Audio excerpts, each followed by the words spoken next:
Welcome to a new edition of the Neon Jazz Interview Series with jazz guitarist Peter Bernstein. Over the course of our conversation, he talked about his latest 2016 album, Let Loose, and a career that has given him an opportunity to be around great teachers and musicians. At the New School, he met and learned from legendary guitarist Jim Halll. Then he was discovered by alto sax legend Lou Donaldson and learned from legendary drummer Jimmy Cobb.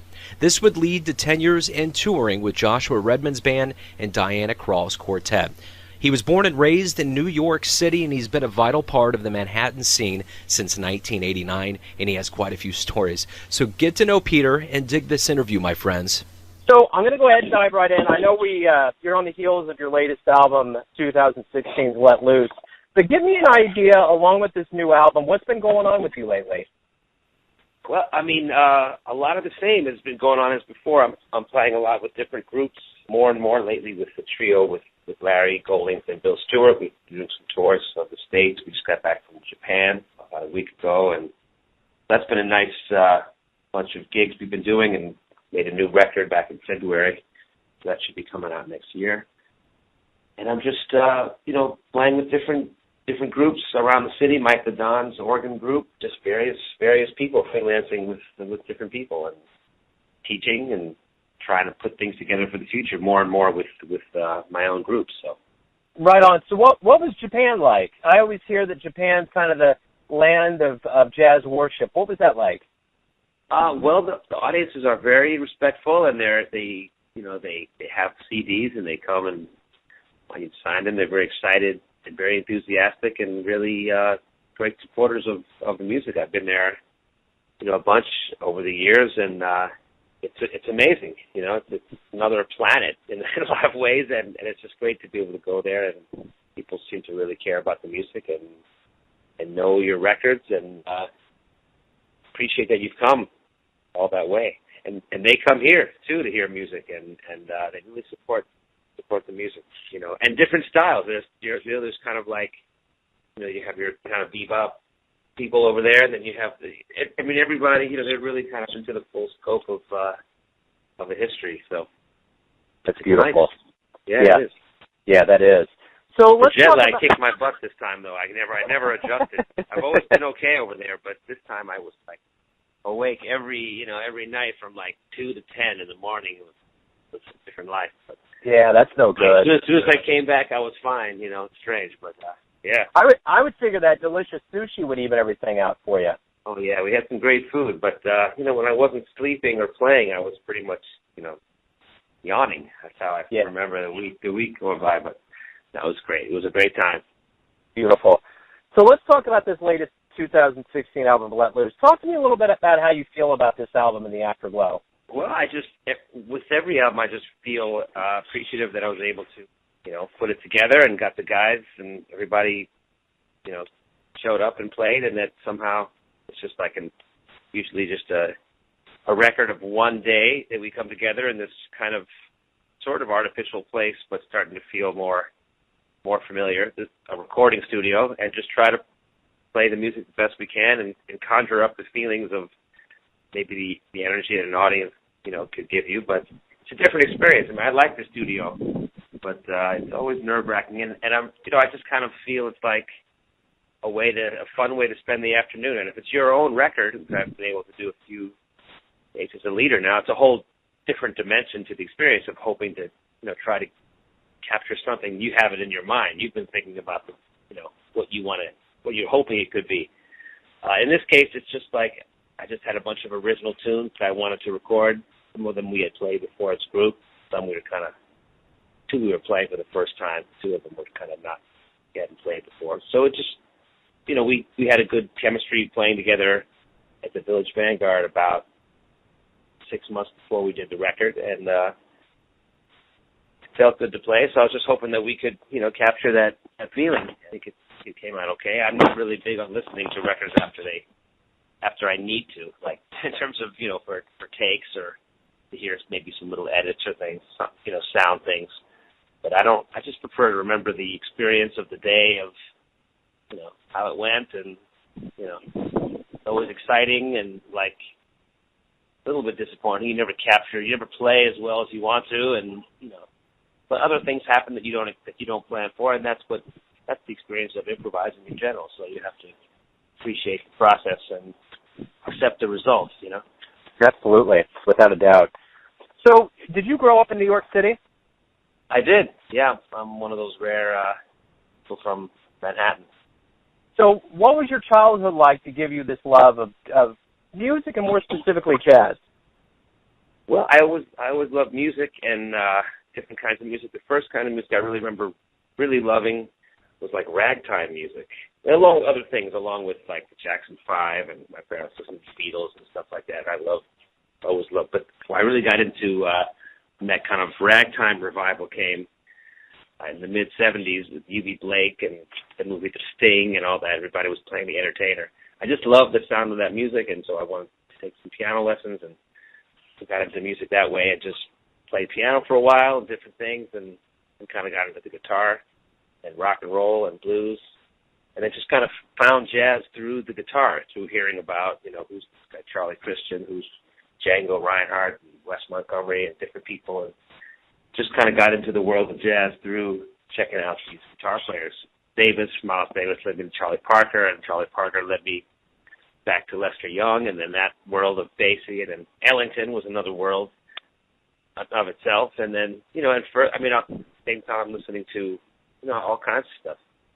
Charles Mingus and Abdullah Ibrahim and all different kinds of things, you know, Monk, and getting into, you know, all kinds of music and trying to get some context of the history of it, you know. Going back to, you know, the beginning, Louis Armstrong, and before that, Fats Waller and all that, you know, all that music.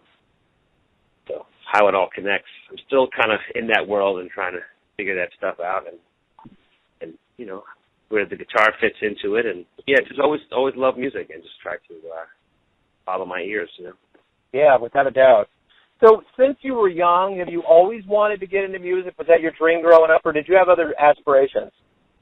Well, as soon as I got serious about the guitar, I was about, you know, 14, 15, 16. You know, I was really into jazz by 16, and then when it came time to go to college, I really just wanted to be around some people that were into jazz like I was, and there weren't that many options. If you want to go up to Berkeley, up to Boston, I wanted to stay more in the New York area. So I ended up going to Rutgers University, studying with Ted DeBar and Kenny Barron over there. I was only there for a year, but that was a great, you know, just kind of got me in that world of really trying to, you know, learn the music and also learn about how it's a social music and how to play with other people and collect experiences playing in all different types of contexts, you know. Yeah. But, I mean, I never really wanted to do something else. I just kind of, once I was really serious about this, was just hoping that I could keep doing it. Basically until I could figure it out, you know, until I could play. So, you know, that's why I just wanted to keep at it, you know. Yeah, absolutely. So talk to me about your formal educational experience with music and jazz. At the New School, what did you learn about music there? Well, New School, well, like every place that I've been to a few different schools actually, but the New School maybe more than the others, just because there were more people around. It was right in the heart of New York City, so it's always been about the people that you meet. You know, the professors, people that you might study private lessons with, or ensemble, or whoever you kind of run across in your travels that are the elders. You know, and of course it's about the people that your peers too, that you can kind of get bands together with and play with and learn what it's all about. But the New School was great because it was just, you never knew who was going to show up. You know, it was different people every week coming in, and of course the people that were there like on a more regular basis were Jim Halll and Jimmy Cobb, and those was, you know, it was great to be able to meet those guys and you know, start, you know, kind of relationships with them where I got to play music with them and learn about, you know, firsthand, just like by playing with them. Try to, you know, feed off their energy and their, you know, their mastery. You know. With Jim Halll, what did you learn from him? What lessons did he give you that really kind of stuck for you? His whole entire being, as a human as well as a guitar player, it all seemed to be kind of one and the same. The qualities he had in his playing are very much, you know, the way he was as a person. You know, just very compassionate, very, very sensitive, very, you know, just a very intelligent and caring person, you know, and when you played with him, he would accompany people and make them kind of sound better than they really sounded. And I had that feeling too, playing with him, and that was just a mystery. Like, how does he do that? I mean, I know there's obviously knowledge of forms and harmonies and all that stuff, and rhythmic feeling and all that goes into it too. But there's another kind of level of just like, you know, kind of generosity that he exhibited when he played, like trying to make people around him sound good and share the musical experience, you know, like just the joy of playing music. You know, he used to say playing music is its own reward, you know, just trying to put into perspective, you know, like you have to know why you do this. You do this because you're compelled to do it. You have to do it, and you don't do it for any other reason, you know, than to do it, you know. So, and he, you know, he would speak about things as a teacher, you know, just specific things that were on his mind about like playing motivically and just things he practiced. And you know, but it was very much like, as a teacher, he was very much like wanted to get stuff from the students. We had a class where there was a bunch of, you know, guitar players and him, and if a guy had one thing that was kind of interesting, he would say, "Yeah, what is that? Show us that. You know, what are you doing there?" You know, so that was good to see the teacher in the perpetual, you know, quest for knowledge himself. You know. And just trying to stay excited about it, stay sharp.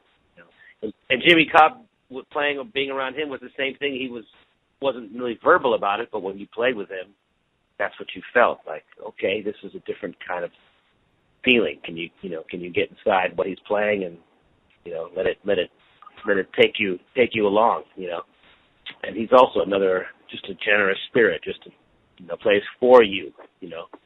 And that's a great lesson. You see, people's strength is in lifting up other people, you know, not just doing their thing. You've been around a lot of great people like that. In 1990, you were discovered by alto sax legend Lou Donaldson and recorded with him. Yeah. That had to be a huge moment for you. Yeah, that was great. A great experience to be around him and Lonnie Smith, who was playing organ with him, and be around those guys who were like, you know, kind of right there when the music was being created, and just kind of be able to play with some of the originators of the sound. And yeah, I mean, just to try to, you know, their musical personalities were so strong and so complete that just to be around them as a young musician was, you know, made me kind of, you know, showed me what the standard was. Every time I kind of felt like I was a little bit this and a little bit that, it was because I was really, you know, it was in stark contrast to how, you know, how well they communicated themselves through their playing. You know, so that's what being around the greats is always about, just their strength, how much themselves they are, if that makes any sense. So. Well, and I want to ask you about several others as well. From 95 to 97, you were in Joshua Redman's band. What was that like with Joshua?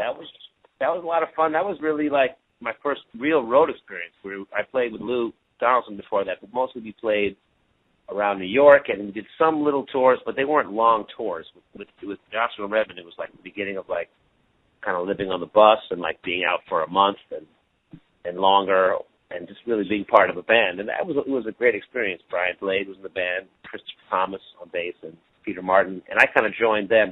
They were a quartet for maybe a year and a half. And I think Josh was trying to get writing some different tunes with a different color and didn't necessarily hear a traditional quintet, and kind of moving to some other, you know, trying to play some different kind of grooves. So we thought the guitar would be more flexible. And yeah, it was really fun playing this band. I kind of, you know, in some ways I wasn't quite ready for it, but it was a great experience, you know, learning, you know, every night playing different places under different circumstances, and trying to be a part of, you know, communicating the band sound, you know. Yeah.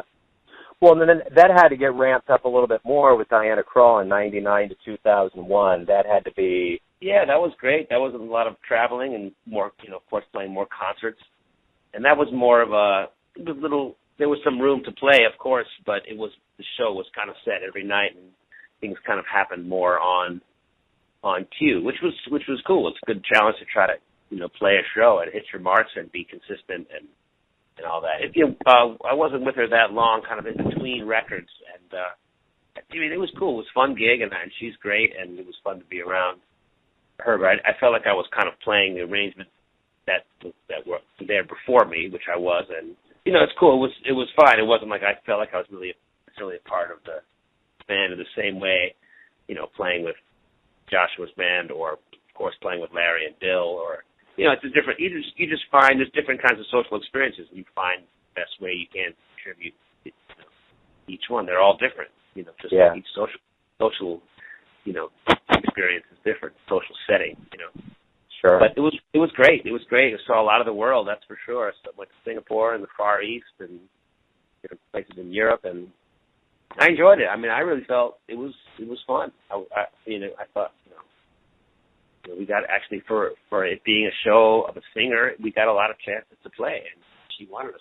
That's another question that I have about travel. You've seen a lot of the world. You've traveled quite a bit. What does travel do for you as a musician? How does that help you develop and create and grow? I think it's, being in different situations and getting more experience and just trying to learn that you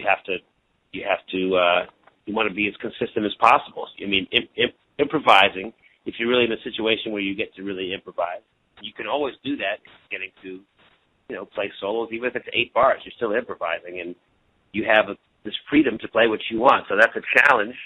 It's not an excuse to, run off at the mouth and not say anything, of course, but you still want to push yourself and not just play what you, get into a, robotic mode.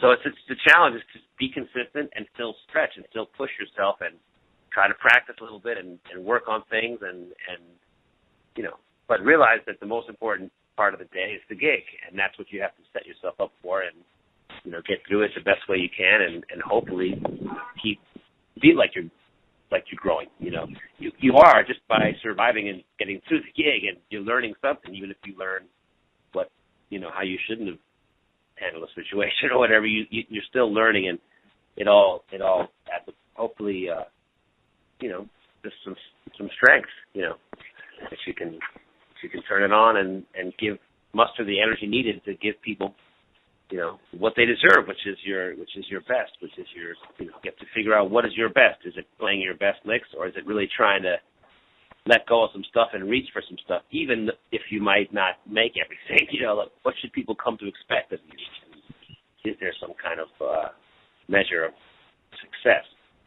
One person may like it, the person may not. So you just have to believe in what you're doing, and that's, but it's a privilege to be on the road and go different places. People seem to want you there because they brought you there, and it's really it's humbling, and it's a great challenge, But absolutely, there's obvious hardships, just like rest and focus, and it's a lot of spinning. You're definitely spinning after a while, and it's got to be got to keep things simple. You've been at it for a long time, since '89. You've been on over 80 recordings, festivals, concerts, all over the place. How do you feel about your career? I feel I've been very lucky to be around some incredible musicians.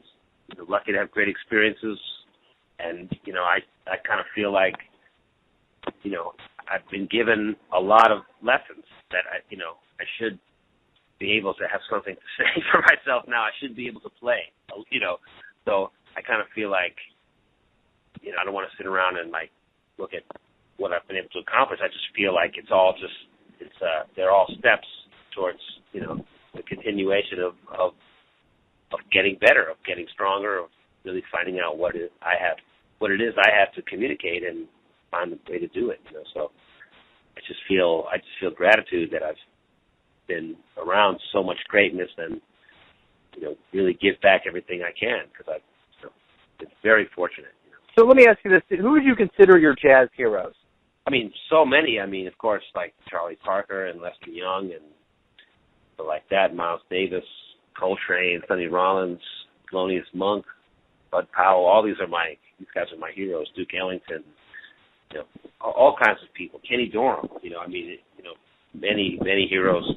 People that I've gotten to be around, of course, Jim Halll and Jimmy Cobb. It takes on a different thing when you know them as a human being and have to play a little bit with them in the case of Cobb and Jim Halll, it goes back over many years. So I feel lucky to be around them. They're my heroes. Of course, Sonny Rollins, someone I got a chance to play with, and he's a huge inspiration. Just fearless, improviser. Just like very much heroic in that sense. I don't know. I mean, anyone who has their own sound and communicates themselves, fully and completely is my hero. That's what I'm aspiring to. So I'm going to whittle the list down. Let me ask you this: if you could get into a time machine and witness a jazz show, where would you go and who would you want to see? That's tough. I would probably, I don't know. I mean, I would probably want to go back to the place where maybe the recordings, the fidelity doesn't really give you the full sound of what the sound they had, what sound they made. Of course, the Ellington Band, but I would love to have heard Charlie Parker live. Billie Holiday, I mean, that would be something. Or Diana, to hear a singer like that in person, just to hear what their voice really sounded like in a room, not on a record. Monk, of course, Bud Powell. To hear, Coltrane Quartet with McCoy and Elvin Jones and Jimmy Garrison. All those things would be incredible. Yeah, they should invent a time machine. They should have one of those by now. It should. I would hope. Michael J. Fox did it, so. Got to be an app for that. Yeah, that'd be nice. So let me ask you this: why do you love jazz? Jazz it's many things. As I was saying before, it's, just improvising, and of course we're dealing with certain kinds of sonic properties, the sound, certain instrumentation, or certain things that make it sound like jazz. And I believe the thing that really makes jazz what it is the rhythmic feeling. There's a connection between Papa Joe Jones, Count Basie, and Elvin Jones with Coltrane. There's some connection. It sounds very different, but there's a commonality in the way the pulse is defined. So to me, that's what makes jazz jazz. Of course, it's a very pliable thing where you can come at it with many different types of harmonies, different forms. But on some level, I think it's about dealing with the rhythm. So if you're combining, that rhythm or some way of dealing with that rhythm, and then really improvising, really trying to tell a melodic story, through a form, maybe not through a form, maybe just based on some other melody, but just the freedom to improvise and to kind of weave a story, something that has to have musical content, but also structure. It's not just how many words you know and how long they are, if you can rhyme them. There has to be some structure to a story, and that's a daily challenge to try to to do that, to make your musical phrases have some kind of narrative. So that's what I love about it is the never-ending challenge. What worked yesterday, if you play it again the same way, it's a composition. It's you're not improvising anymore. There has to be some feeling of it being off the cuff, not really having the agenda of I'm going to do this, then I'm going to do this, then I'm going to do this.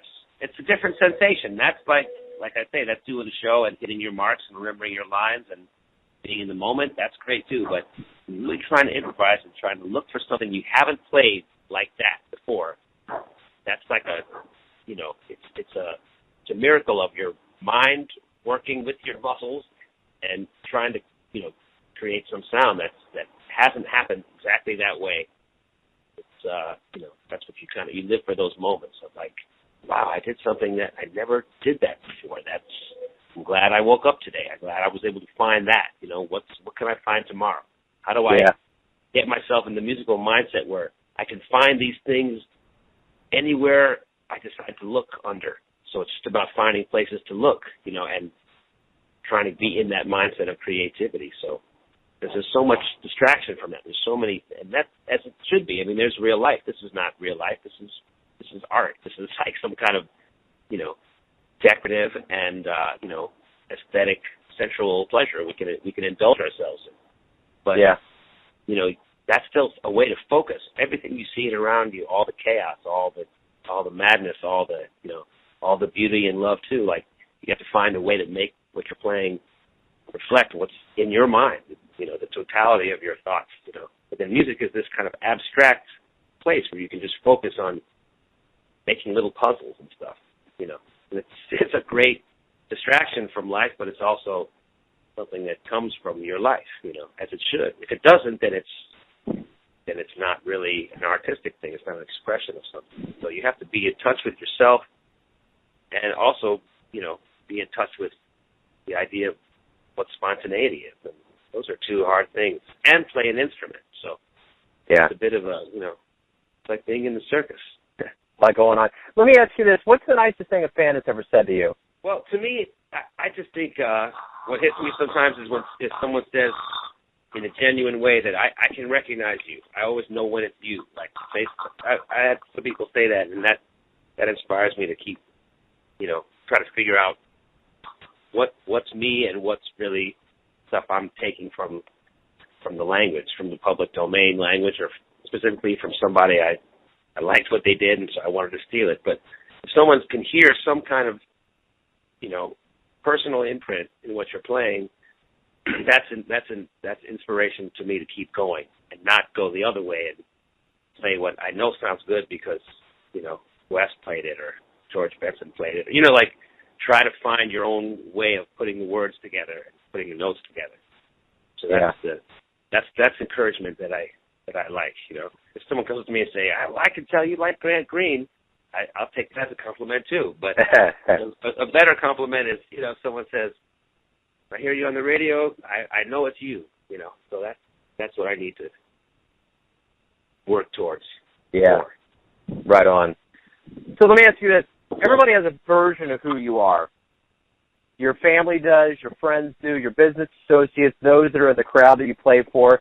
But who do you personally think you are? I don't really give any time to that question in terms of, it's kind of a big question. I mean, who you are is a result of the decisions you make on a moment-to-moment basis. So I don't know. That question is, like right now I would think of like who I am I'd be the person that decides to answer that question a certain way. I can't really see beyond what that moment is. So, sure. So I can't really, who do I think I am? Well, I don't know. Just objectively, I'm just someone who's trying to, learn how to play music on the guitar. Yeah. I don't need to make it any more complicated than that. Within that, there's a lot of other things that go into it. And also, besides that, that's in our context of how we're talking, but who do I think I am as a person? It's not just as a musician. I'm more things than a guitar player. So that's one part of it. It's just, am I a good person? Am I an honest person? Am I a responsible person? I'm a father. I'm a husband. So all those things too. So and all the things that go along with that. So you could just answer with these. I'm this, I'm this, I'm this, and that's that's a lot right there. It is, and you answered it very well. That really kind of, I think, I mean, there's so much that goes into a person. I totally understand. Peter, that was my final question. Thank you for opening up your world. Thank you for giving me your time. I appreciate your story. Thanks for everything you do, man. I appreciate it. Bye. Thank you, man. Thanks for listening and tuning in to yet another Neon Jazz interview, where we give you a bit of insight into the finest players in New York, Kansas City, and spots all over the world, giving fans all that jazz. And thanks to Peter for his his music, and all the stories. If you want to hear more interviews, go to Famous Interviews with Joe Domino on the iTunes Store, or visit theneonjazz.blogspot.com for all things Neon Jazz. Until next time, enjoy the music, my friends.